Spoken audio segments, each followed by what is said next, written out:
దేవుడు ఆదామును శరీరంతో తయారు చేసిన తర్వాత ఆయన ఊపిరి ఆయనలో ఊదినప్పుడు, ఆయన జీవాత్మ అయినప్పుడు ఆ జీవము కలిగిన ఆ అనుభవాన్ని కోల్పోవడం ఫలితంగా ఆ ఆత్మ పనిచేయడం అనేది ఆగిపోయి శరీరం పనిచేయడం మొదలుపెట్టింది. ఎందుకు ఆదాము శరీరం నుండి యేసుప్రభు రాలేదని చెప్తున్నానంటే, అపవాది ఆదికాండము కనుక ఆరోగ్యంలో చూస్తే దేవుని కుమారులు నరుల కుమార్తెలు చక్కని వారని చెప్పేసి వారిని పెళ్లి చేసుకోవడం జరిగింది. వాళ్ళ డిఎన్ఏని వీళ్ళ డిఎన్ఏలో ప్రతిపాదించడం జరిగింది. మనుషులని కరప్ట్ చేసే కన్ను ఏదైతే ఉంటుందో 3800 నుండి 7600 నానోమీటర్ కలిగిన కాంతిని మాత్రమే చూడగలుగుతుంది. అంటే ఆ పదార్థం లెవెల్లో ఉన్న దాన్ని చూడగలుగుతుంది. కానీ అంతకంటే ఎక్కువైనప్పుడు కానీ తక్కువైనప్పుడు కానీ మన కళ్ళు చూడజాలి. దేవుని తోటలో ఆదాము అవ్వలు ఉన్నప్పుడే మూడో వ్యక్తి ఎందుకు వచ్చాడో తెలుసా?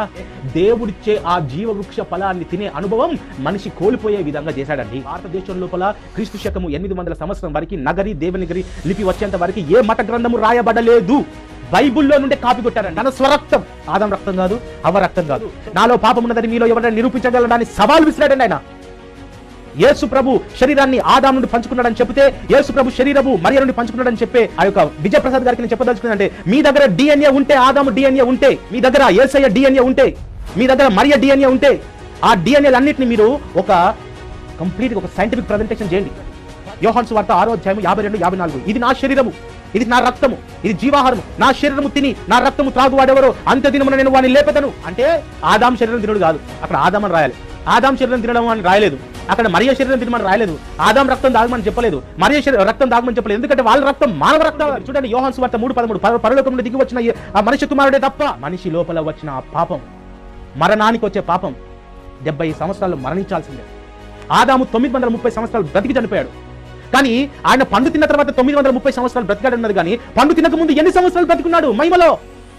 ఆ మహిమకు తీసుకుపోవడానికి పరిశుద్ధుని శరీరము, పరిశుద్ధుని రక్తం, మరే శరీరం కాదు, మరియ రక్తం కాదండి. ప్రభు అయిన యేసుక్రీస్తు పేరిట అందరికీ షలోం, అలాగే ప్రైజ్ దిలాడండి. ఈ రోజున ఒక ప్రత్యేకమైన కార్యక్రమాన్ని చేయడానికి ప్రభు మాకు చూపిన కృప కొరకై దేవాది దేవుడికి వందనాలు తెలియజేస్తున్నాం. సో ఈ యొక్క కార్యక్రమాన్ని మెనోరా బైబిల్ సెమినరీ ఇంటర్నేషనల్ వారు కో డైరెక్టర్ అయిన హదస్సా ఆచార్య గారు, అలాగే జిఎస్పిఎం అఫీషియల్కి సంబంధించిన వారి సహకారంతో ఈ యొక్క ప్రోగ్రామ్ని చేయడం జరుగుతుంది.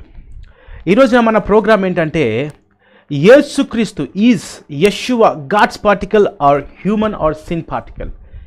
యేసు దైవ కణమా లేదా పాపకణమా?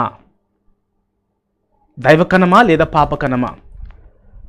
విజయప్రసాద్ రెడ్డి గారు మాట్లాడుతూ 2 స్టేట్మెంట్ ఇచ్చారు. అంటే ఏదైనా ఒక స్టేట్మెంట్ మీద ఉండాలి. బైబిల్ ఏం చెప్తుందంటే అవునంటే అవును, కాదంటే కాదు అన్న రీతిగా ఉండాలి. అవును కాదు అనే 2 సమాధానాలు వచ్చినప్పుడు అది దేవుడి దగ్గర నుండి వచ్చింది కాదు, అది దయ్యం నుండి వచ్చిందన్న విషయాన్ని ప్రభువైన యేసుక్రీస్తు వారు తన శిష్యులకు వివరించడం జరిగింది. అంటే ఆదాం అనే మొద్దలో నుంచే యేసుక్రీస్తు వారి యొక్క శరీరం కూడా వచ్చిందా? 100%. దానికి నేను రెఫరెన్స్లు ఇస్తున్నాను. ఆయన రక్తమే వచ్చిందా? ఆదాము రక్తమే యేసులో ఉందనడానికి నేను రెఫరెన్స్లు ఇస్తున్నాను, రాసుకో. లేదు అనడానికి నాకు రెఫరెన్స్ రైట్. ఇప్పుడు రోమపత్రిక 1వ అధ్యాయం 7వ వచనం, రోమపత్రిక 1వ అధ్యాయం 7వ వచనం, శరీరమును బట్టి దావీదు కుమారుడని ప్రభావముతో నిరూపింపబడెను. నిరూపించబడటం అంటే అర్థం ఏంటంటే ఒక విషయాన్ని నిరూపించడం అంటే దానికి చాలా కొలతలు కావాలి, ప్రమాణాలు కావాలి, వాస్తవాలు కావాలి, ఆధారాలు కావాలి. ఇవేవీ లేనప్పుడు అది నిరూపితం కాదు. ఇప్పుడు రోమపత్రిక 1:7 ఏమంటాడంటే, ఆత్మను బట్టి దేవుని కుమారుడుగాను శరీరమును బట్టి దావీదు కుమారుడని ప్రభావంతో నిరూపింపబడెను. నెంబర్ 1. అండ్ నెంబర్ 2 రోమపత్రిక 9వ అధ్యాయం 5వ వచనం, శరీరమును బట్టి క్రీస్తు వీరిలో పుట్టెను. శరీరమును బట్టి ఇది ఏదో ప్రత్యేకంగా పరలోకం నుంచి వచ్చిందని ఏమీ లేదు అక్కడ. రైట్. తర్వాత లోకాసువార్త 2:21, లోకాసువార్త 2:21 ఏమనుందంటే, పరిశుద్ధాత్మ ద్వారా యేసుక్రీస్తు మరియ గర్భమందు ప్రవేశపెట్టబడెను. లోకాసువార్త 2వ అధ్యాయము 21వ వచనం, లోకాసువార్త 2వ అధ్యాయం 21వ వచనం ఏమనుందంటే, ఆ శిశువునకు సున్నతి చేయవలసిన 8వ దినము వచ్చినప్పుడు గర్భమందు ఆయన పడక మునుపు అన్నాడు. గర్భమందు పడినవాడు ఎవరు? యేసుక్రీస్తు ఆత్మగా. శరీరం ఎవరు ఇచ్చారంటే మరియే ఇచ్చింది. గర్భమందు పడ్డాడు, 9 నెలలు మరియ గర్భంలో ఉన్నాడు. తర్వాత ఆ 9 నెలలు ఉన్నట్టుగా లోక 2:6 ఏమన్నాడు? వారక్కడ ఉన్నప్పుడు ఆమె ప్రసవ దినములు నిండెను గనుక, ప్రసవ దినములు నిండేంత వరకు బిడ్డ బయటికి రాడు, వస్తే బతకడు. సో ఇంకా ఉన్నాయి చెప్తాను. ఇప్పుడు యేసు శరీరం మరియకు సంబంధం లేకుండా ప్రత్యేకంగా డిజైన్ చేయబడితే గనక మరియ గర్భంలో 9 నెలలు ఉండాల్సిన అవసరం లేదు. రాళ్ల వలన మట్టి నుండి కూడా నరులను చేయగలిగిన సమర్థుడైన దేవుడు యేసుక్రీస్తును కూడా మట్టి నుండి పుట్టించేయగలడు, నేరుగా పంపించేయగలడు. కానీ మరియ గర్భంలో ఎందుకు పుట్టాడంటే కన్య గర్భవతి అయి కుమారుని కొనుననే ప్రవచనం నెరవేర్పుగా ఆమె గర్భంలో ఆయన ప్రవేశపెట్టాడు. 9 నెలలు ఉంచాడు. ఆమె యొక్క శరీరాన్ని యేసుకు ఇచ్చాడు. లోక 1:42 ఏమనుందంటే అక్కడ, స్త్రీలలో నీవు ఆశీర్వదింపబడిన దానవు, నీ గర్భఫలము అన్నాడు. నీ గర్భఫలము, నీ పరిశుద్ధాత్మ మాట్లాడుతున్నాడు ఇక్కడ. ఇది నీ గర్భఫలమే తల్లి, నేనేం పైనుంచి తెచ్చి పెట్టలేదు తల్లి, పరిశుద్ధాత్మ సాక్ష్యం. నీ గర్భఫలం ఎలా అయింది? 9 నెలలు నీ కడుపులో ఉండి నీ మాంసమే తీసుకుంటాడు, నీ రక్తమే తీసుకుంటాడు. సో తల్లి రక్తం బిడ్డకు వస్తుందా లేదా అనే కాన్సెప్ట్ ఒకటి ఈయన మాట్లాడారు. దానికి నేను ఆధారాలు ఇస్తాను, ఒకవేళ మళ్ళీ ఆ విషయం ప్రస్తావిస్తాను. ఆయన ఏమంటారంటే, ఒకసారి ఆ వీడియోని మనం గమనిస్తే అందులో చెప్పడం జరిగింది ఏంటంటే, యేసు ప్రభు ఆదాము ముద్దలో నుండి ఆదాము శరీరాన్ని, ఆదాము రక్తాన్ని, అలాగే మరియమ్మ శరీరాన్ని, మరియమ్మ రక్తాన్ని పంచుకోవడం జరిగింది అని ఒక కాంట్రవర్షియల్ స్టేట్మెంట్ని ఆడ చెప్పడం జరిగింది. సో అతను చెప్పిన ఆ స్టేట్మెంటే ఒక స్టేట్మెంట్కి ఇంకొక స్టేట్మెంట్ కాంట్రడిక్ట్ అవుతా ఉంది. అయితే ఆదాము శరీరమా, ఆదాము రక్తమా, లేకపోతే మరియ శరీరమా, మరియ రక్తమా, లేదా దేవాది దేవుడు తన స్వరక్తాన్ని, తన సొంత శరీరాన్ని పొందుకోవడమా? దేవుని బిడ్డ మనం గ్రహిస్తే ఈ రోజున మన టాపిక్ ఏంటంటే, యేసు దైవకణమా లేదా పాపకణమా? మనం స్లైడ్స్లోకి వెళ్ళిపోతే మనం చూద్దాం. యోబు 33:4 ఏమంటుందంటే, దేవుని ఆత్మ నన్ను సృజించెను. అలాగే ఆ 10:8 నుండి 11 వరకు మనం చదువుకుంటూ వస్తే, దేవుడు నాకు అవయవ నిర్మాణం చేశాడు. దేవుడు భూమి ఆకాశాలు సృజించినప్పుడు అది భూమి నిరాకారంగా ఉన్నది, దానికి ఒక ఆకారం లేదు, దానికి ఒక షేప్ లేదు. సో నిరాకారంగా ఒక వేడిగా ఉన్న ఆ పదార్థానికి ఒక ఆకారం లేకపోవడం ఫలితంగా మీరు గ్రహిస్తే ఆవిరి భూమి నుండి లేచి భూమిని తడిపింది. అంటే ఒక వేడి వస్తువు చల్లారుతున్నప్పుడు మాత్రమే ఆవిరి నీటి రూపంగా మార్చబడుతుందండి. ఆవిరి నీటి రూపంగా మార్చబడుతుంది. సో ఈ ఆవిరి నీటి రూపంగా మార్చబడ్డ తర్వాత, భూమి చల్లబడ్డ తర్వాత, అప్పుడు దేవుడు మట్టి నుండి ఆ అదాం అంటారు హెబ్రీ భాషలో, ఆ అదాంని తయారు చేసి అవయవ నిర్మాణం చేశాడు. దేవుడు ఎప్పుడైతే నిర్మాణం చేశాడో, దేవుడు తినద్దన్న పండుని తాను తిని ఆయన దేవుని మహిమ నుండి దూరం అయ్యాడు. వాక్యం చెప్తుంది, ఆజ్ఞ అతిక్రమమే పాపము, పాపము వలన వచ్చు జీతము మరణము. మనం గ్రహిస్తే చాలా జాగ్రత్తగా చూడండి. 1 కొరింథీయులు 15:45 గమనిస్తే, first man Adam became a living being, ఒక ప్రాణిగా అయిపోయాడు. కానీ అక్కడ చూస్తే కడుపటి ఆదాము జీవింపజేయు ఆత్మ. మీరు ఒకసారి గ్రహిస్తే, ఒకసారి మీ యొక్క పరిశుద్ధ గ్రంథాలను మీరు గనక తెరిచినట్లయితే 1 కొరింథీయుల పత్రిక 15:45 చాలా క్లారిటీగా ఉంటుందండి. అక్కడ ఎంత క్లారిటీగా ఉంటుందంటే, ఇందు విషయమైన ఆదామును మొదటి మనుష్యుడు జీవింప ప్రాణి ఆయను. అక్కడ చాలా జాగ్రత్త, జీవింపజేయు ప్రాణి ఆయను, మొదటి మనుష్యుడు. ఇక్కడ ఆదాముని మొదటి మనుష్యుడిగా, ఒక ప్రాణిగా దేవుని లేఖనము చెప్పడం జరుగుతుంది. కానీ ఇక్కడ కడపటి ఆదాముని జీవింపజేయు ఆత్మగా, ఒక సూపర్ న్యాచురల్గా. సో కాబట్టి యేసు ప్రభు ఆదాము శరీరమును పంచుకోలేదండి. మన లేఖనాలు మనం గమనిస్తే, రోమీలు రాసిన పత్రిక 5వ అధ్యాయము మనము ఆ 12, 13, 14 మనము చాలా జాగ్రత్తగా గ్రహిస్తాం. 12, 13, 14 ఇట్లుండగా ఒక మనుషుని ద్వారా పాపమును, చాలా జాగ్రత్తగా, ఒక మనుషుని ద్వారా పాపమును, పాపము ద్వారా మరణమును, లోకములో ఎలాగు ప్రవేశించెనో అలాగుననే మనుషులందరూ పాపము చేసినందున మరణము అందరికీ సంప్రాప్తమాయెను. చాలా జాగ్రత్తగా గ్రహిస్తే మరణాలు 2 రకాలుగా ఉంటాయి. ఒకటి శరీరానుసారమైన మరణము, అలాగే ఆత్మానుసారమైన మరణం.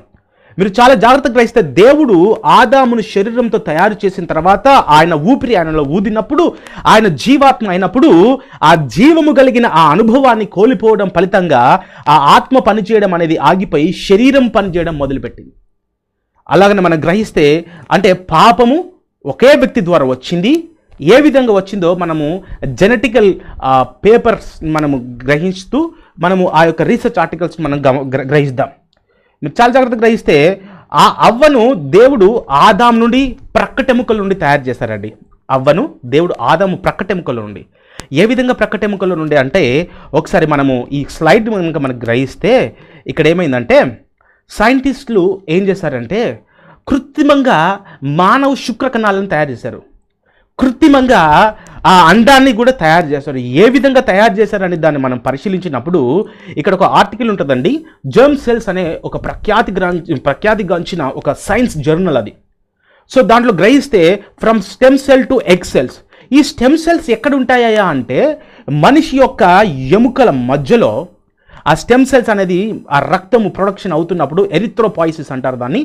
ఆ ఎరిథ్రోపాయిసిస్ అనే ఆ ప్రాసెస్ జరుగుతున్నప్పుడు కొన్ని స్టెమ్ సెల్స్ ఆ స్టెమ్ సెల్స్ని ఏం చేశారంటే ఎగ్ సెల్గా క్రియేట్ చేయడం జరిగింది. ఇక్కడ మీరు చూస్తే UK scientist first to create a sperm in a laboratory. ఇది న్యూ క్యాసల్ యూనివర్సిటీస్. మీరు ఇక్కడ చూస్తే కూడా పైన పారాగ్రాఫ్లో ఉంటుంది. As germline stem cells transitions into an egg cell, a delicate balance must be struck. Genes specific to the stem cells must be silenced and egg specific genes must be activated. Once activated, these genes have a pivotal role in directing the egg formation and ensuring a smooth transition from a germ stem cell to an egg cell. అంటే మనిషి యొక్క ఆ యొక్క stem cells నుండి అండాన్ని తయారు చేయడం జరుగుతుంది. ఇది ప్రూవ్ చేయడం జరిగిందండి. ఈ ఆర్టికల్ మీరు దీన్ని ఈ స్లైడ్లో మీరు గమనించవచ్చు. దానికి కావాల్సిన ఒక పర్ఫెక్ట్ డిస్క్రిప్షన్ కూడా మేము లింకులు ఇవ్వడం జరుగుతుంది. అక్కడ ఏమవుతుందంటే చాలా జాగ్రత్తగా దేవుడు ఆదాము ఎముకను విరిచి ఆ ఆదాము ఎముకలో ఉన్న ఆ యొక్క రిబ్ అంటారు కదా, ఆ ప్రక్కటెముకను విరిచి దాంట్లో ఉన్న ఆ యొక్క స్టెమ్ సెల్స్తో దేవుడు అవ్వను తయారు చేశాడు. అవ్వను తయారు చేయడం జరిగింది. అనగా ఆదాములో నుండి అదే ఆ కణజాలంలో నుండి ఆ యొక్క రిబ్స్లో పక్కటెముకలో దాగి ఉన్న కణజాలంలో ఉన్న ఆ కణజాలంలో నుండి అండాన్ని తయారు చేసి అనగా ఎక్స్ క్రోమోజోమ్ తయారు చేసి, అలాగే ఆదాము స్వాభావికంగా మగవాడు గనక ఆ యొక్క మీరు చాలా జాగ్రత్తగా గ్రహిస్తే ఆ వై క్రోమోజోమ్ని తీసి అంటే ఆ వై క్రోమోజోమ్ తనలో ఉంటుంది. అలాగే ఆ స్త్రీని క్రియేట్ చేయడానికి ఇంకొక ఎక్స్ క్రోమోజోమ్ కావాల్సి ఉంటుంది కనుక ఆదాములో నుండి ఆ యొక్క అండాన్ని తయారు చేసి అలాగే ఆదాము యొక్క ఎక్స్ క్రోమోజోమ్ని కలిపినప్పుడు స్త్రీ ఏర్పాటు చేయడం జరిగింది. అందుకే ఆయన ఏమంటాడు, నా మాంసంలో మాంసం, నా ఎముకలో ఎముక. అనగా దేవుడు ఈ సైంటిస్టులు ఈ పబ్లికేషన్ చేయకముందే, యూనివర్సిటీ ఆఫ్ న్యూ క్యాసల్ వాళ్ళు రీసెర్చ్ పబ్లికేషన్ చేయకముందే ఏదేను తోటలో ఆ ఎక్స్పెరిమెంట్ని ఏదేను తోటలో దేవుడు తన సొంత టెక్నాలజీని వాడి, తన సొంత అభిషేకాన్ని వాడి, తన సొంత మహిమాన్వితమైన ఆ జ్ఞానాన్ని వాడి అవ్వను తయారు చేశారు. అక్కడి నుండి ఇక్కడ కాపీ చేయడం జరిగింది. అవ్వ మీరు చాలా జాగ్రత్తగా గ్రహిస్తే అక్కడ ఆదికాండంలో ఉంటుంది, ఆమె కొన్ని పండ్లను తీసుకొని ఈ తినద్దన్న పండుని ఆ యొక్క పడిపోయే పండుని తినడం ఫలితంగా శరీరంలో ఏం బయోకెమికల్ రియాక్షన్స్ జరిగాయో తెలియదు, మనిషి పడిపోయాడు. కానీ మనిషి మీరు చాలా జాగ్రత్తగా గ్రహిస్తే దేవుడు ఆదాముని మహిమలో తయారు చేశాడు. కానీ ఆ మహిమ తన పాపమును బట్టి అది మొత్తం కొట్టివేయడం జరిగింది. ఈవెన్ రీసెర్చ్లో సైంటిస్టులు కూడా ప్రూవ్ చేయడం జరిగింది ఏంటంటే మనిషి నుండి 700 to 800 నానోమీటర్స్ కలిగిన కాంతి వెదజిల్లడం జరుగుతుంది. మన శరీరంలో నుండి కాంతి రావడం జరుగుతుంది. అది ఎందుకు ఈ కాంతి రావడం జరుగుతుందని శాస్త్రవేత్తలు పరిశోధించినప్పుడు వాళ్ళకి అర్థమైంది ఏంటంటే మొదట మనుషులు మహిమలో ఉన్నారు, వాళ్ళు ఉజ్వలమైన శక్తితో ఉన్నారు. అది ఆజ్ఞ అతిక్రమను బట్టి పడిపోవడం జరిగింది. సో మనం చాలా జాగ్రత్తగా గ్రహిస్తే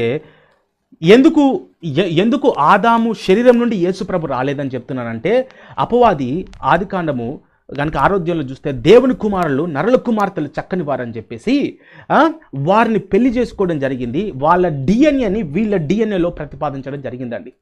ఆ డిఎన్ఏని దాంట్లో ప్రతిపాదించడం ఫలితంగా మనుషులని కరప్ట్ చేసేశాడు.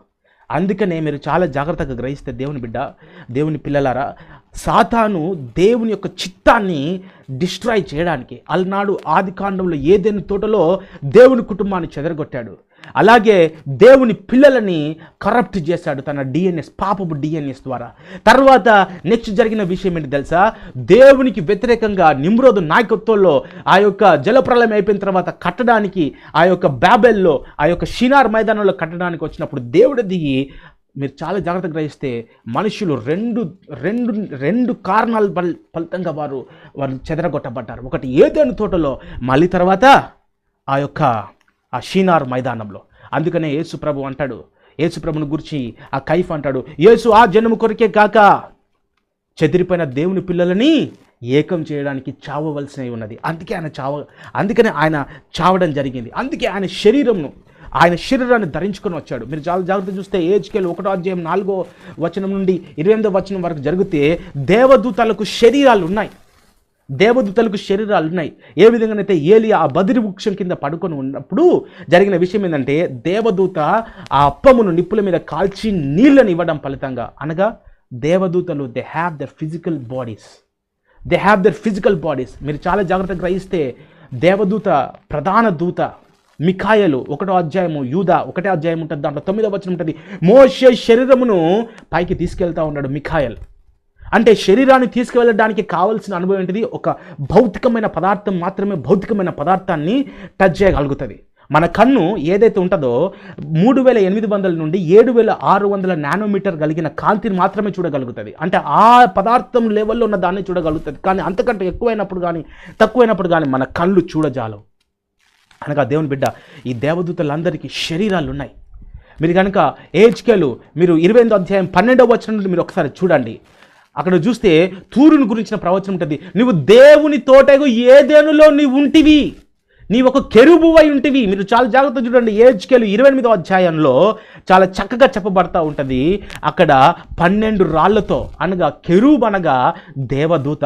ఏదేను తోటలో ఆదాము అవ్వలు ఉన్నప్పుడే మూడవ వ్యక్తి ఎందుకు వచ్చాడో తెలుసా? మూడవ వ్యక్తి ఎందుకు వచ్చాడంటే, దేవుడిచ్చే ఆ జీవవృక్ష ఫలాన్ని తినే అనుభవం మనిషి కోల్పోయే విధంగా చేశాడండి. దేవుడు ఆ యొక్క ఏదైనా తోటలో మీరు అన్ని పండ్లు తినచ్చు, కానీ ఒక్క పండు మాత్రం తినద్దు అన్నాడు. అంటే ఆ కాలంలో, ఆ యొక్క అనాది కాలంలో ఏదైనా తోటలో మొదటి ఆదాము పాపము చేయనప్పుడు తాను జీవవృక్ష ఫలాన్ని తీసుకోవడానికి అర్హత కలిగి ఉన్నాడు. ఎప్పుడైతే పాపము చేయబడ్డాడో ఆ పండును ముట్టుకోకుండా ఆ తోటల నుండి వెళ్ళగొట్టబడ్డాడు. అందుకనే అపవాదిని జయించిన వాడికి జీవవృక్ష ఫలం, శరీర క్రియలు జయించిన వారికి జీవవృక్ష ఫలం. సో కాబట్టి సాతాను ఎందుకు వచ్చాడంటే, దేవుని నుండి ఆ జీవవృక్ష ఫలాన్ని, అనుభవాన్ని తీసివేయడానికి. మళ్ళీ ప్రభువైన యేసుక్రీస్తు అలనాడు ఏదేనులో కోల్పోయిన ఆ యొక్క ప్రోటోటైప్ని ప్రకటన 22వ అధ్యాయంలో దేవుడు మనకు చూపెడతా ఉంటాడండి. మనం చాలా జాగ్రత్తగా గ్రహిస్తే దేవదూతలకు ఇలాంటి అక్కడ చూస్తే గోమేధికము, మాణిక్యము, సూర్యకాంతమని, సులిమాని రాయి, అన్ని రాళ్ళు చేయబడతాయి. మీరు చూడండి, ఈ స్లైడ్లో మనం గమనిస్తే అక్కడ దేవదూతలకి 4 రకాల ముఖాలు ఉంటాయి.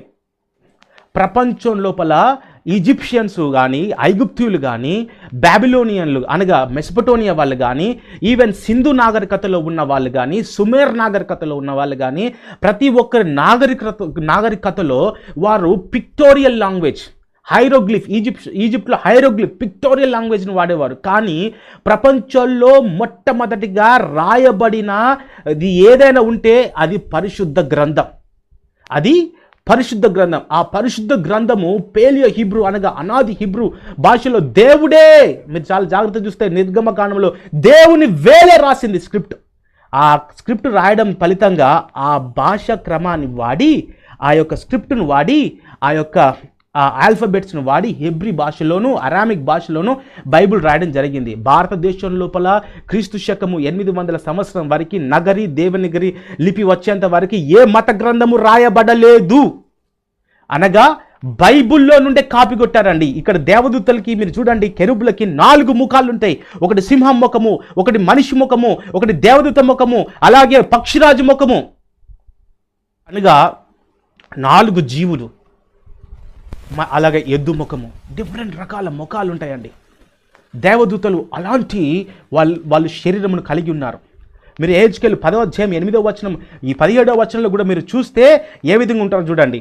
6 రెక్కలు, 4 రెక్కలు, డిఫరెంట్ కేటగరైజేషన్స్, కెరూబ్స్, అలాగే మళ్ళీ తర్వాత సెరాబ్స్, డిఫరెంట్ కేటగిరీ ఆఫ్ ఏంజల్స్ ఉంటారండి. సో ఈ స్లైడ్లో మనం చూడొచ్చు.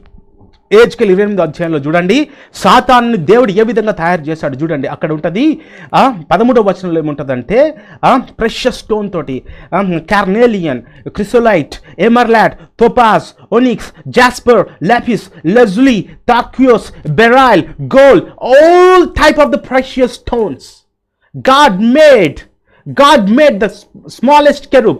సాతాన్ అనేవాడు సెరూప్ కాదు, పెద్ద దూత కాదు, చిన్న దూత. కెరూబు చిన్న దూత. ఆ చిన్న దూతని దేవుడు ఏ విధంగా తయారు చేస్తాడో చూడండి. మీరు చాలా జాగ్రత్తగా గ్రహిస్తే ఇక్కడ మీరు ఇంకొక విషయం చూస్తే, నిర్గమకాండము 28వ అధ్యాయంలో కూడా మీరు గ్రహిస్తే అక్కడ 15వ వచనం ఉంటుంది. ఏంటంటే ప్రధాన యాజకుడు. మీరు చూడండి, హెబ్రీలు రాసిన పత్రిక 3వ అధ్యాయం ఏముంటుందంటే, 3వ అధ్యాయము, ఇందువలన పరలోక సంబంధమైన పిలుపులో పాలు పొందిన పరిశుద్ధ సహోదరులారా, మనం ఒప్పుకునే దానికి అపోస్తులుడును ప్రధాన యాజకుడునైన యేసు మీద లక్ష్యముంచుడి. ప్రధాన యాజకుడు యేసు ప్రభు, ప్రధాన యాజకుడు. ఆయనే యాజకుడు, ఆయనే రాజు. రేపు 1000 ఏళ్ల పరిపాలనలో భూమి మీద సార్వభౌమ అధికారాన్ని దేవుడు యెరూషలేముని క్యాపిటల్ సిటీగా చేసుకొని ప్రపంచాన్ని ఏలుతున్న ఆ క్రమం లోపల ప్రధాన యాజకత్వాన్ని దేవుడు చేయబోతున్నాడు. ఆ ప్రధాన యాజకుడికి ఎన్ని ఉంటాయి? ఆ పడిపోయిన కెరూబుకి ఎలాంటి అయితే 12 రాళ్ళు ఉంటాయో అక్కడ ఉంటాయి చూడండి. సేమ్ అదే విధంగా చూడండి, స్లైడ్ని చూడండి. సో అలాగే ప్రకటన 21వ అధ్యాయంలో కూడా మనం గ్రహిస్తే వరకు మనం చాలా జాగ్రత్తగా గ్రహిస్తే అక్కడ ఉంటుంది, మొదటిది సూర్యకాంతపు రాయి, రెండవది నీలము, మూడవది యమున రాయి, 4వది పచ్చ, 5వది వైడూర్యము, 6వది కెంపు, 7వది సువర్ణరత్నం. ఈ విధంగా అలా హెజ్కేలు 28వ అధ్యాయము 12వ వచనంలో ఆ యొక్క పడిపోయిన సాతాను లూసిఫర్ని ఏ విధమైన ప్రశస్తమైన రాళ్లతో తయారు చేశాడో అలాంటి ప్రశస్తమైన రాళ్లే ప్రధాన యాజకునికి చూపెట్టడం జరిగింది. ప్రధాన యాజకుడు ధరించవలసి ఉన్నది. అలాగే 12 ఆ ప్రశస్తమైన 12 రాళ్ళని నూతన యెరూషలేముకి ఫౌండేషన్స్గా ఏర్పాటు చేశాడండి. ఫౌండేషన్స్కి ఏర్పాటు చేశారు. ఒక్కొక్క ప్రశస్తమైన రాయి ఒక్కొక్క అపోస్తులుడికి గుర్తుగా ఉన్నది.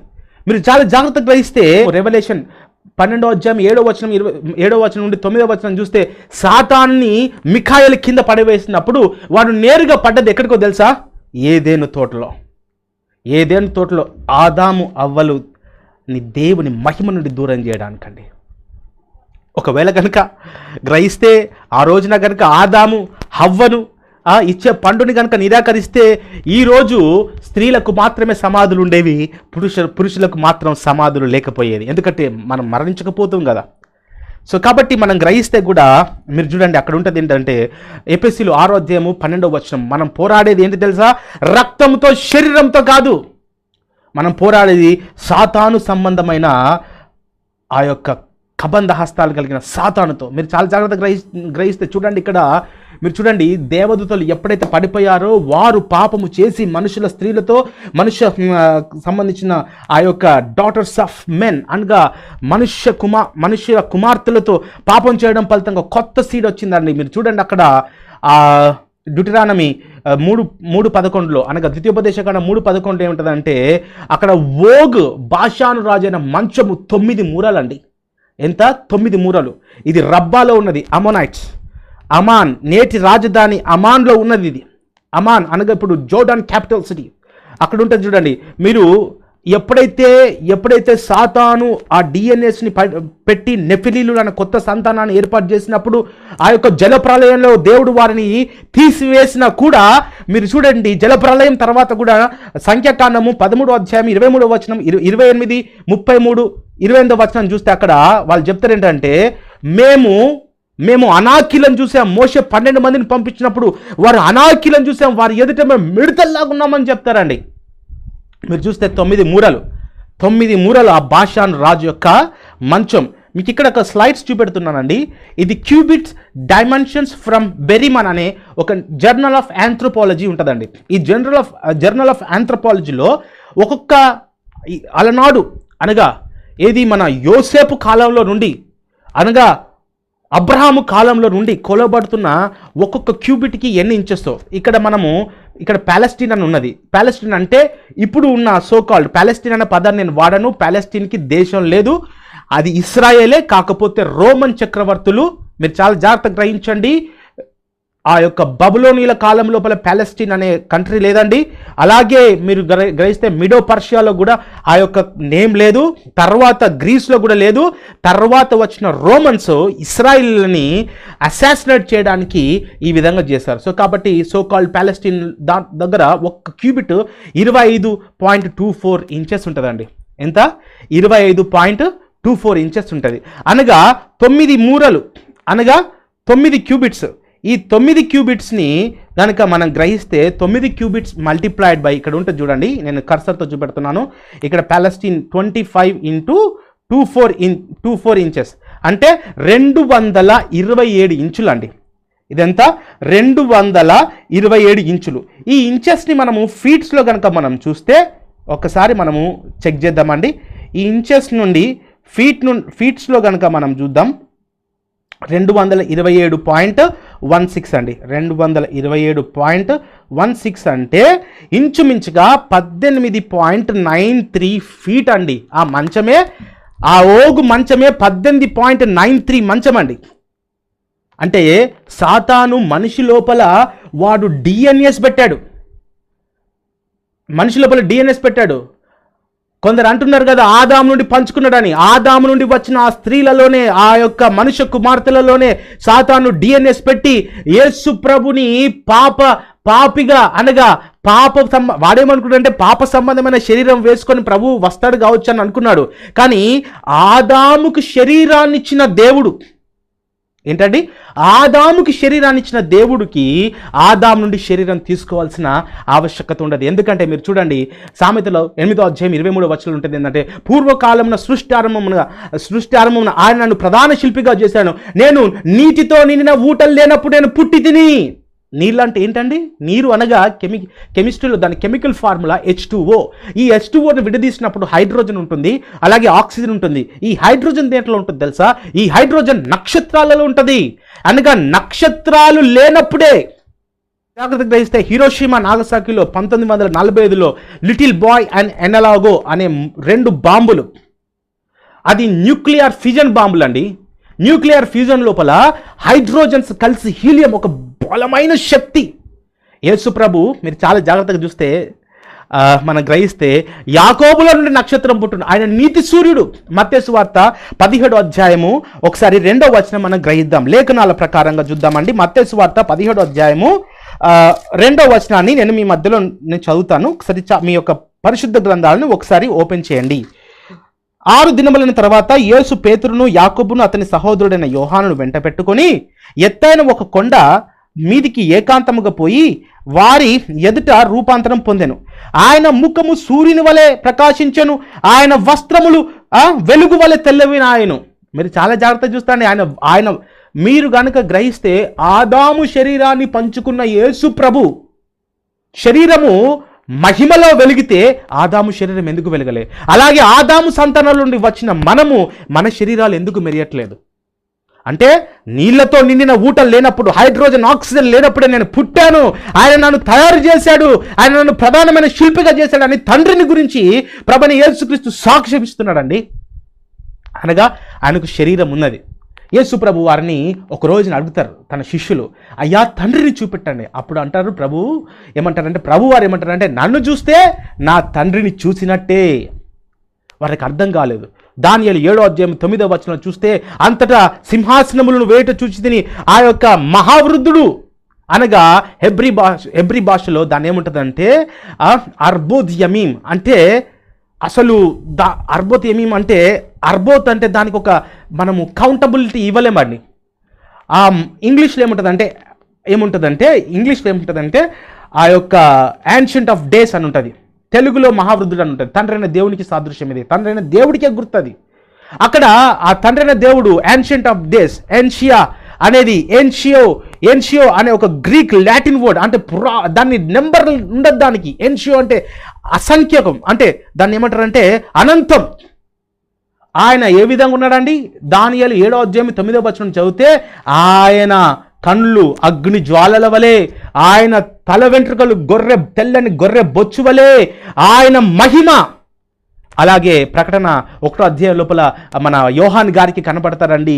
యేసు ప్రభు కూడా ఆయన ముఖము సూర్యుల కంటే ఆయన మహా వెలుగు కలిగిన వాడు. ఇదిగో ఆయన కళ్ళు అగ్ని జ్వాలను పోలే ఉన్నవి, ఆయన నోట్ల నుండి ఆయన పాదములు అపరంజిపలే. అంటే ఆ యొక్క ప్రకటన గ్రంథంలో ఉన్న ఆ యొక్క లేఖన భాగము ఆ యొక్క దానియేలు గ్రంథం 7వ అధ్యాయం లోపల ఉన్న ఆ అనుభవానికి, యోహాను గారి అనుభవానికి, అలాగే దానియేలు అనుభవానికి అది ఐక్యం చేయబడింది.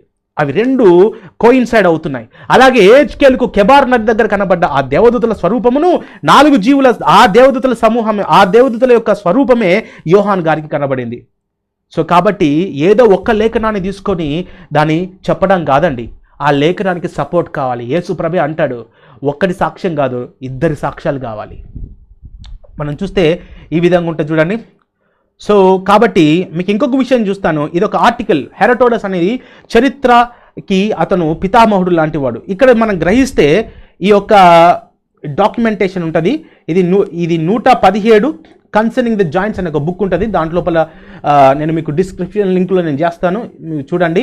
117:7-17లో మీరు చూస్తే, వైల్ దిజర్సస్ వాజ్ అన్ అకంతుస్ and it so befell that Arthakis, the overseer of the digging of the canal, that died of the sickness, and he was high in Xerxes' favor and accompanied by lineage, and he was the tallest man in the Persian, lacking the 4 finger breadth of 5 royal cubits. 5 royal cubits ante footnotes lo untadi chudandi. This would make an Arthakis 8 feet high. 8 feetla height lo unde వ్యక్తి. అంటే మనిషి లోపల సాతాను డిఎన్ఏని ఏం చేశాడంటే, DNA స్ట్రక్చర్ని వాడు కంప్లీట్గా reverse transcript చేశాడు.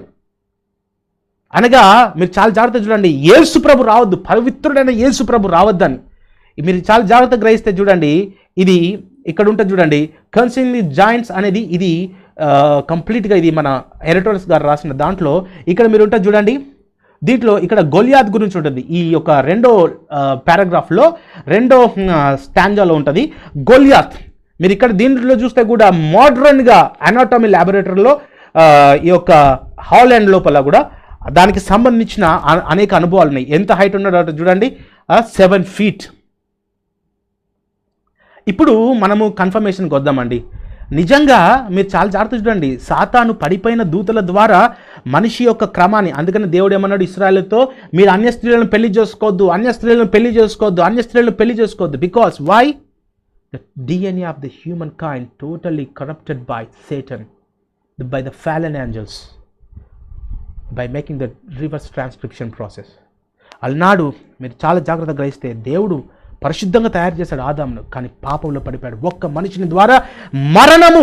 మీరు చాలా జాగ్రత్తగా గ్రహిస్తే ఒకసారి యోహాను సువార్త 8వ అధ్యాయంలో ప్రభు మాట్లాడతాడు, చక్కటి మాట చూడండి. వీళ్ళు ఏమంటారంటే అబ్రహాము సంతానము అని చెప్తాడు. వాస్తవానికి ఆయన అబ్రహాము గురించి ప్రభువైన యేసుక్రీస్తు ఏం మాట్లాడుతున్నాడో ఒకసారి మనం చూద్దాం. 8వ అధ్యాయము అక్కడ ఉంటుంది చూడండి, 37వ వచనం ఉంటుంది. మీరు అబ్రహాము సంతానం అని మీరు అంటే ఇశ్రాయేలులారా మీరు అబ్రహాము సంతానం, అబ్రహాం మీ తండ్రి అంటున్నాడు, కానీ అబ్రహాం నా తండ్రి అని మాత్రం అనలేదండి. మీరు చాలా జాగ్రత్తగా గ్రహిస్తే అక్కడ ఉంటుంది చూడండి, ఆయనను మీలో వాక్యంకు చోటు లేదు అంటే వాక్యం అంటే ఎవరు? ప్రభువైన యేసుక్రీస్తే. యోహాను సువార్తలో 1వ అధ్యాయంలో ఉంటుంది, ఆది అందు వాక్యముడను, వాక్యము దేవుడే ఉండను, దేవుడే ఆ వాక్యం దేవుని యొద్ద ఉండను. వాక్యం అంటేనే ప్రభువైన యేసుక్రీస్తు. ఆ వాక్యమే సశరీరుడుగా, కృపాసత్య సంపూర్ణుడిగా ఆయన తన శరీరాన్ని పంచుకున్నాడండి. ఆయన తన సొంత శరీరం అండి. మీరు చాలా జాగ్రత్తగా గ్రహిస్తే మొదటి యోహాను మీరు ఒకసారి చూడండి, చాలా జాగ్రత్తగా గ్రహిద్దాం. మొదటి యోహాను పత్రికలో 5వ అధ్యాయం లోపల ఏముంటుందంటే 6వ వచనం ఉంటుంది, నీళ్ళ ద్వారాను రక్తం ద్వారాను వచ్చిన వాడు ఈయనే, అనగా యేసుక్రీస్తే. ఈయన నీళ్ళతో మాత్రమే కాక రక్తముతోనూ, అలాగే ఆత్మ, ఈయన జన్మ ఆత్మ. మీరు చాలా జాగ్రత్తగా చూస్తే యేసు ప్రభుకి శరీరం ఉన్నది, మహిమ శరీరం. మన పాత నిబంధన గ్రంథంలో దేవదూత, మీరు ఊరికనే నిల్చుండి యెహోవా రక్షణను చూడండి, పగలు మేఘస్తంభము రాత్రి అగ్నిస్తంభం అని. అక్కడ ఏముంటుంది తెలుసా? రక్షణ అన్న దగ్గర నిర్గమకాండంలో కానివ్వండి, ఎక్కడ కానివ్వండి పాత నిబంధనలో యెషువాతి అని ఉంటుందండి. ఏమని ఉంటుంది? యెషువాతి. యేసుక్రీస్తు యాక్చువల్ నేమ్ ఏంటి తెలుసా? యెషువా. అంటే దాని అర్థం ఏంటి తెలుసా? దేవుడే ఇశ్రాయేలుని నడిపించాడండి. యేసు ప్రభే. అందుకని మీరు అక్కడ చాలా జాగ్రత్త చూడాలి. అపోస్తుల కార్యములు 20:28 దేవుడు తన స్వరక్తం ఇచ్చి సంపాదించుకున్న తన సంఘం, తన స్వరక్తం, ఆదాం రక్తం కాదు, హవ్వ రక్తం కాదు. సో కాబట్టి మనం దీంట్లో చూసినప్పుడు ఈ క్యూబిట్స్ని ఈ స్లైడ్లో మనం చూస్తే ఏంజల్స్ ఏం చేశారు? పడిపోయిన దూతలు మనిషి లోపల కంప్లీట్గా కరప్ట్ చేయడం జరిగింది. పాపం లేనివాడు యేసుప్రభు. కొంతమంది ఏమంటారంటే, అవునండి యేసుప్రభు రక్తం దొరికిందండి, ఆ యొక్క క్లాత్ దొరికిందండి, ట్యూరిన్ ష్రౌడ్ దొరికిందండి, ఆ ట్యూరిన్ ష్రౌడ్ మీద ఆయన ముఖం వచ్చున్నదండి, ఆ డిఎన్ఏ యేసుప్రభుదే అండి కొంతమంది అంటారు. నేను సవాల్ చేసి చెప్తున్నాను, యేసుక్రీస్తులో పాపం లేదు, నాలో పాపం ఉన్నదని మీలో ఎవరైనా నిరూపించగలడాన్ని సవాల్ విసిరాడండి ఆయన. యేసు ప్రభు శరీరాన్ని ఆదాం నుండి పంచుకున్నాడని చెప్తే, యేసు ప్రభు శరీరము మరియ నుండి పంచుకున్నాడని చెప్పే ఆ యొక్క విజయప్రసాద్ గారికి నేను చెప్పదలుచుకున్నానంటే, మీ దగ్గర డిఎన్ఏ ఉంటే, ఆదాము డిఎన్ఏ ఉంటే, మీ దగ్గర యేసయ్య డిఎన్ఏ ఉంటే, మీ దగ్గర మరియ డిఎన్ఏ ఉంటే, ఆ డిఎన్ఏలన్నింటినీ మీరు ఒక కంప్లీట్గా ఒక సైంటిఫిక్ ప్రజెంటేషన్ చేయండి, ప్రజల ముందు ఉంచండి. ఆ డిఎన్ఏ ఇదే, నేను ఇట్లా చెప్పానని నోటికి వచ్చినట్టుగా చెప్పడం, ఆ డిఎన్ఎస్ని మీరు ఏర్పాటు చేయండి. 1928 సంవత్సరంలో మన సర్ సివి రామన్ గారికి నోబెల్ ప్రైజ్ వచ్చిందండి ఫిజిక్స్లో, రామన్ ఎఫెక్ట్ మీద. ఇప్పటి వారికి ఒక్క నోబెల్ ప్రైజ్ లేదండి. తర్వాత వెంకీ రామకృష్ణ అని 2009లో వచ్చింది, but is Indian origin, but unfortunately ఈ has a citizenship from the UK or US. So కాబట్టి it could not be considered a Nobel prize behalf of India. So కాబట్టి నేను సలహా ఇచ్చేది ఏంటంటే, మీరు ఆ డిఎన్ఏని, ఆదాము డిఎన్ఏని, యేసయ్య డిఎన్ఏని మీరు పోల్చి, ఆయన రక్తాన్ని పంచుకున్నాడు, ఈయన శరీరాన్ని పంచుకున్నాడు, మరియ శరీరాన్ని పంచుకున్నాడు, మరియ రక్తాన్ని పంచుకున్నాడని మీరు నిరూపించగలరా? మీ దగ్గర డిఎన్ఏ ఉంటే ప్రజెంట్ చేయండి, అబద్ధాలు కాదు మాట్లాడాల్సింది. ఒకవేళ మీకు డిఎన్ఏ కావాలంటే నేను ఒక విషయం చెప్తాను. మీరు ఇజ్రాయెల్కి వెళ్ళండి. ఇజ్రాయెల్కి వెళ్ళి అక్కడ యాకోబు సమాధి ఉంటుంది.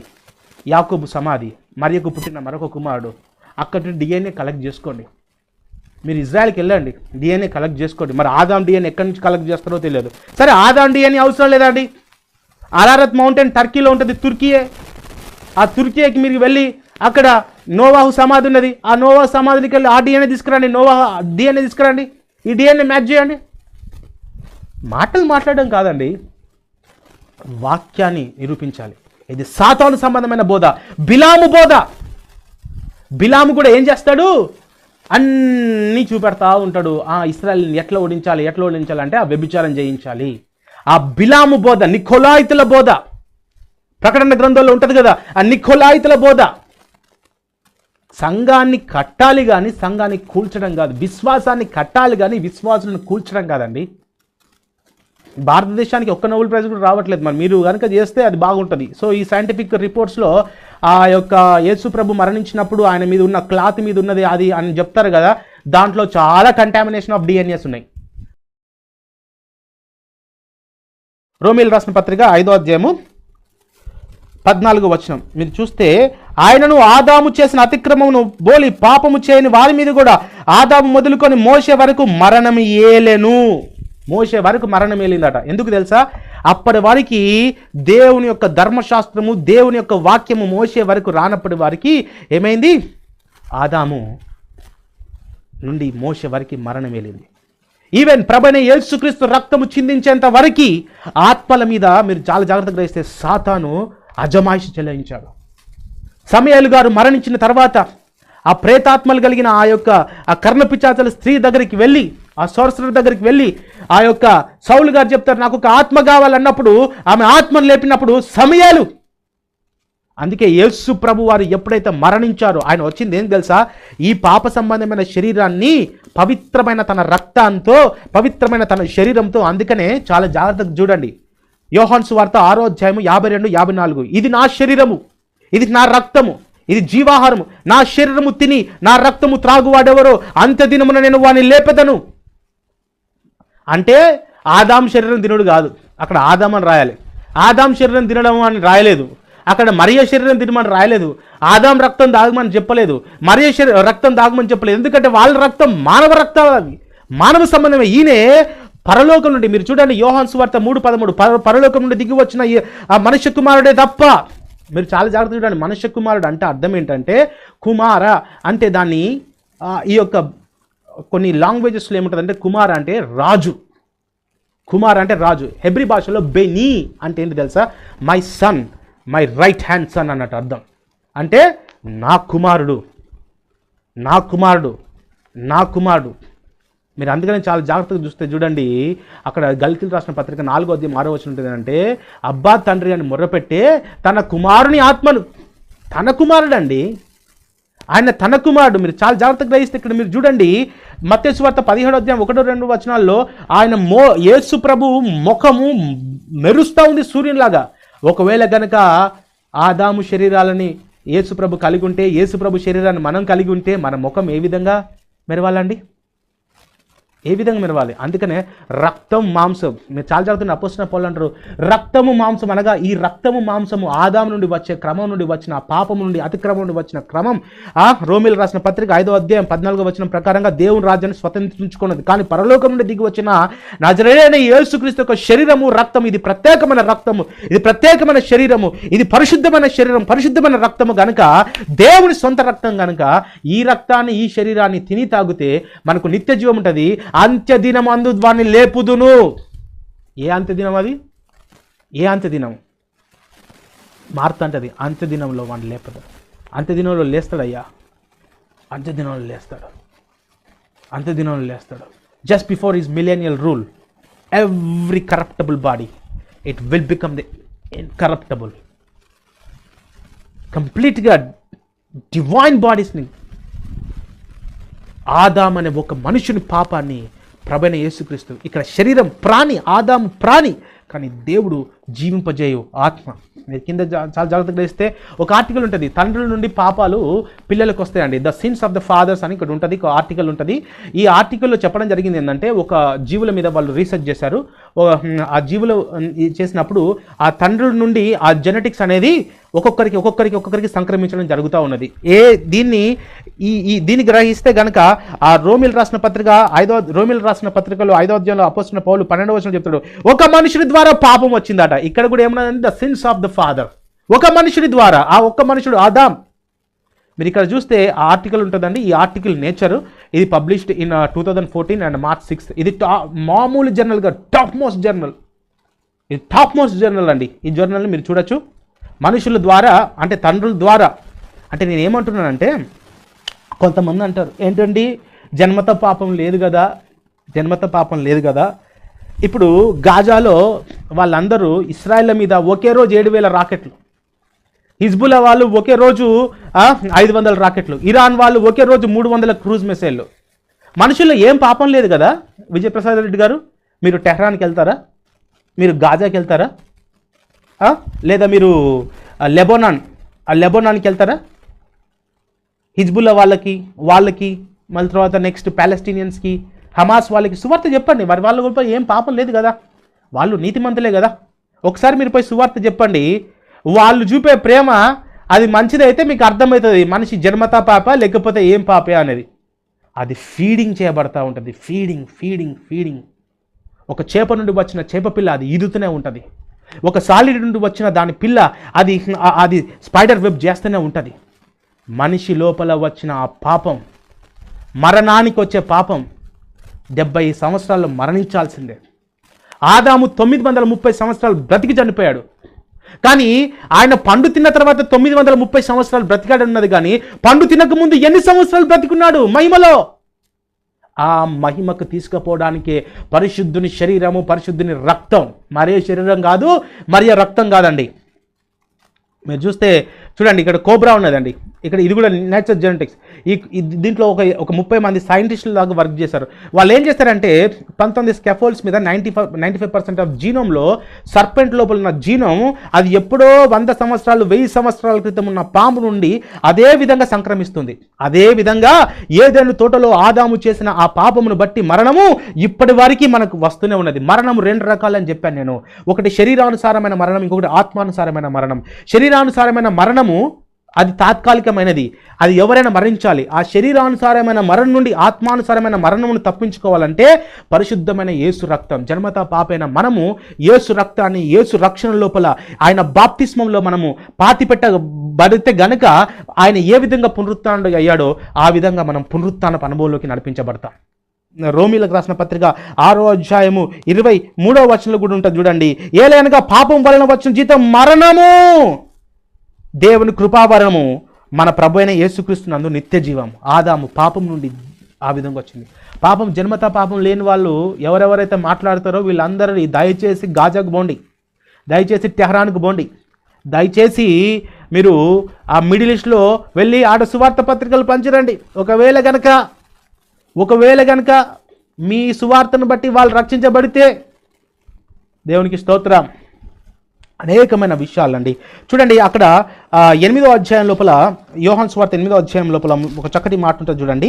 56వ వచనం, మీ తండ్రి అయిన అబ్రహాము నా దినమును చూడవలనని మిగులు ఆనందించను, అది చూచి సంతోషించను. అందుకు యూదులు 57 వచనం చూడండి, నీకు ఇంకను 70 సంవత్సరాలు లేవే, నీవు అబ్రహామును చూచితివా అని ఆయనతో చెప్పగా, యేసు అబ్రహాము పుట్టక మునిపే నేనున్నాను. హల్లెలూయా.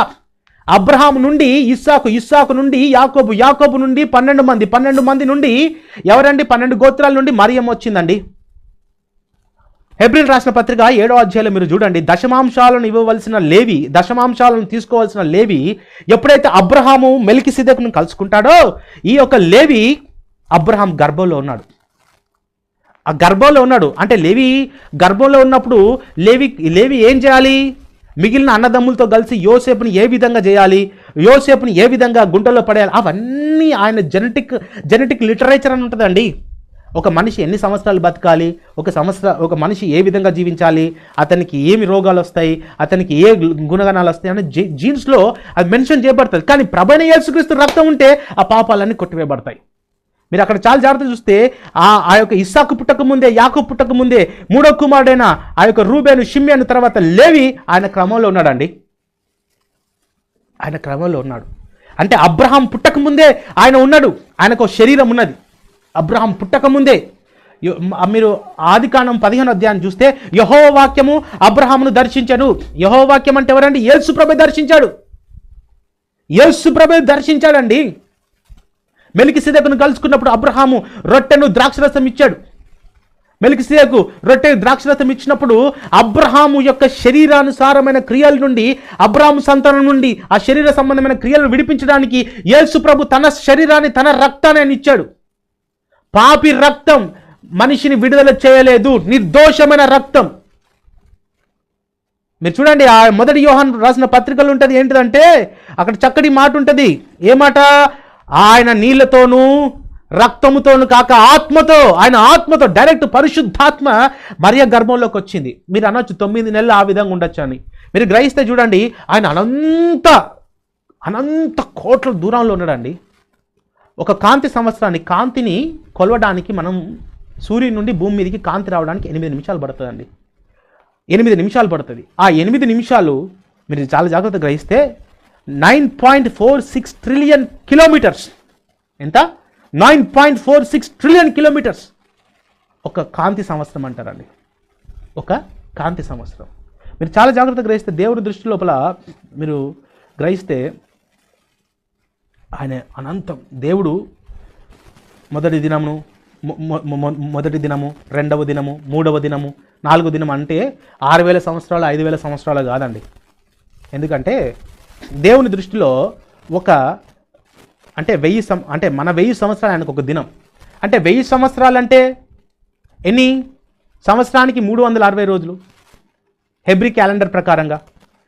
అలాగే గ్రిగోరియన్ క్యాలెండర్ ప్రకారంగా 365 రోజులు. సరే ఈ క్యాలెండర్ తీసుకుంటాం అంటే 1000 సంవత్సరాలకు 3,65,000 దినాలు. అట్లా 6 దినాలు లెక్కేసుకోండి. 3,65,000 దినాలు ఇంటూ ఆ యొక్క 6 వేసుకుంటే అది 18 లక్షలు, ఇంచుమించుగా 18 లక్షల నుండి నియర్ బై 19 లక్షల వరకు వెళ్తుంది.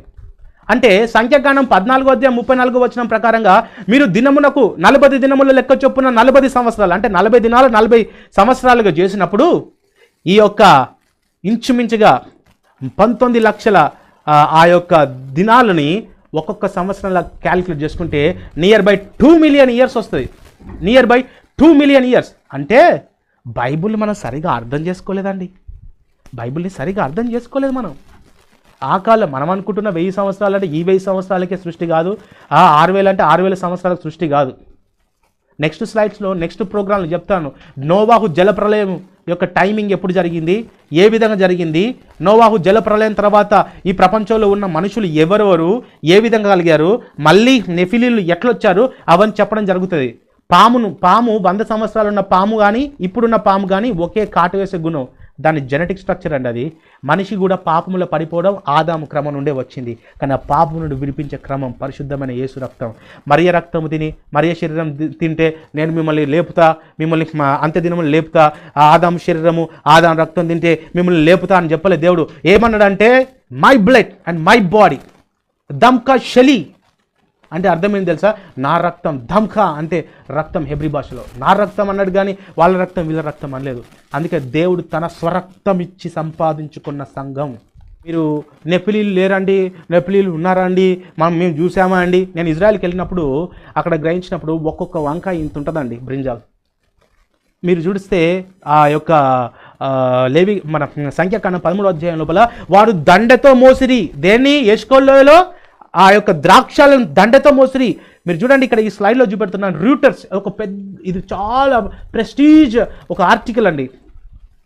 ఇక్కడ ఉంటుంది ఏంటంటే an Israeli farmer has grown the world's heaviest strawberry according to the Guinness world record. ఒక చూడండి స్ట్రాబెర్రీ ఎంత ఉంటుందండి, ఇంత ఉంటుంది. కానీ వీళ్ళది ఎంత ఉన్నది, ఇంత ఉన్నది. మీరు చూడండి ఈ జెనెటిక్స్ ఎక్కడ వచ్చినాయండి, ఇస్రాయల్కి తెలుసా అండి ఇవన్నీ. మనిషి బ్రతకడానికి, తన జీవాన్ని బ్రతికించుకోవడానికి ఇగో రష్యన్ సైంటిస్ట్ ఏం చేశాడంటే 3.5 మిలియన్ ఇయర్స్కు సంబంధించిన ఒక బ్యాక్టీరియాను ఎక్కించుకొని తన ఆయుష్ను పెంచుకున్నాడు. మనుషుల దగ్గర నుండి వచ్చే ఆయుష్ కొంతకాలమే, కానీ యేసు రక్తము యేసు శరీరాన్ని భుజించుకొని వస్తే మనము నిరంతరము జీవించడమే, ఇక మరణం ఉండదు.